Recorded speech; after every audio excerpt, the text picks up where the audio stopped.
This presentation will address Fernando Merielles' 2002 film, The City of God, specifically its portrayal of the real City of God, aka Cirque du Deuce.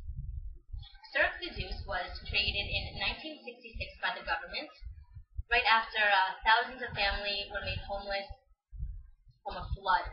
The government sent out authorities to build on what was actually recently drained swampland, and they built a swarm of houses, and immediately after shipped out the people by the thousands to fill these homes, and were then left to fend for themselves.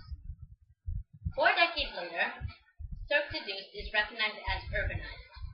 Urbanized here means that they had basic sanitation now, electricity, and the majority of the homes were built from concrete and brick.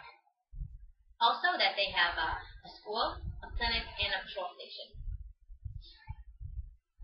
Fernando Merielles did not have as much support as he would have liked in making this film, and already after being involved, he found out that he would have to finance the movie himself if he wanted to continue, and that he did.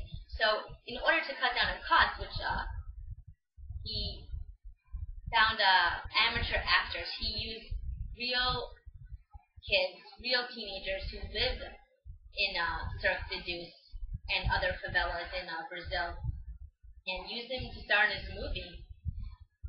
I just want to sidetrack for a moment. A favela, which is a term that may be coming up, and has come up already, it is a Brazilian shanty town, that is a Brazilian slums. Homes in the favela are usually built on grounds that no one else wants to build on, maybe due to floods or a steep mountaintop. The houses are usually built on top of each other and made from whatever resources that can be found, including plastic, cardboard, tin, wood. There's usually no electricity, and running clean water, especially, is scarce. And this poor sanitation leads to poor hygiene, which leads to disease being easily spread. Okay, now we understand what a favela. To get back on track, I want to mention 2 actors that starred in The City of God. Let's start with the Leandro Firmino de Fora, who played the character of Little Z, the most feared and highest gangster in the film. Leandro's family actually moved to the City of God in one of its original homes in 1970 and still live there today. They expanded their home to a 2-story house built with about a dozen of his relatives.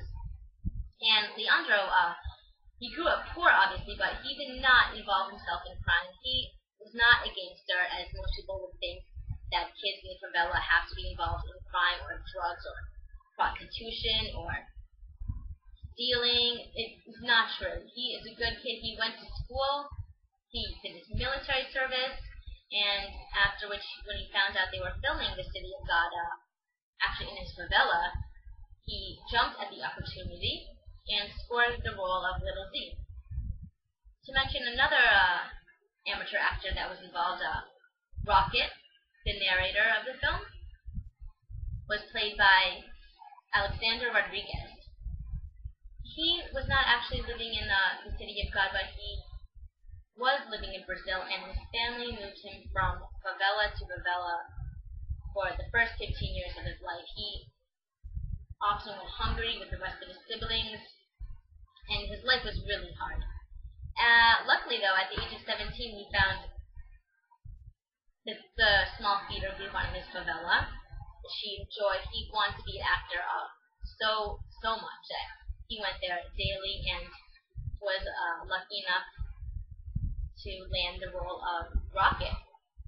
He actually told reporters that before acting in this film, he had no experience in crime or drugs, and only learned about drugs after his experience on the set of The City of God.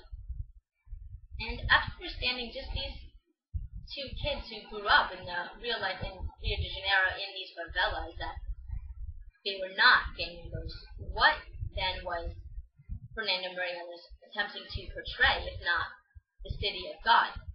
because in fact the residents there were a little bit hurt by the portrayal of their neighborhood. They have loyal residents and have worked very hard to lower the crime rates, and they have done so.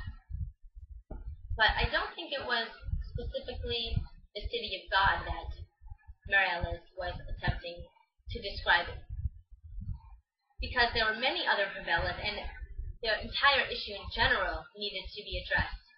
First, I just want to mention I think there is a favela that this does truthfully describe. It's called Marcilio Diaz.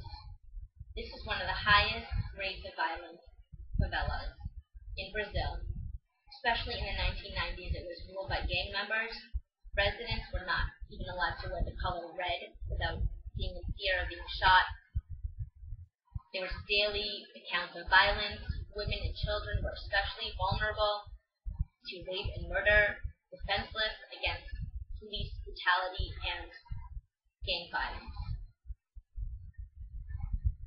And besides for this, I just want to make sure that we understand that Merielles was attempting to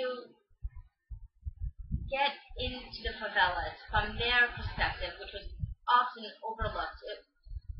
It's this social exclusion that he wanted to address.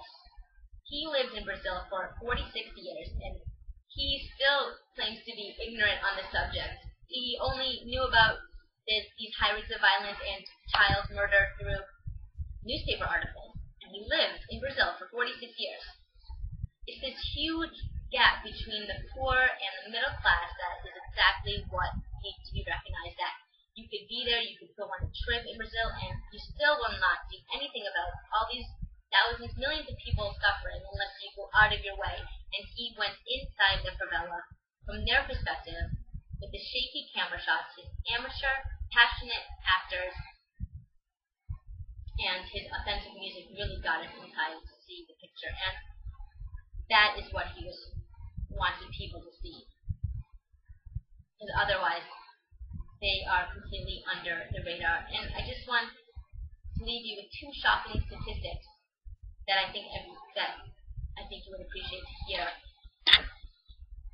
One is 21.7% of children in Brazil don't live past the age of 5. And according to the UNICEF, about 42% of children live in poverty today.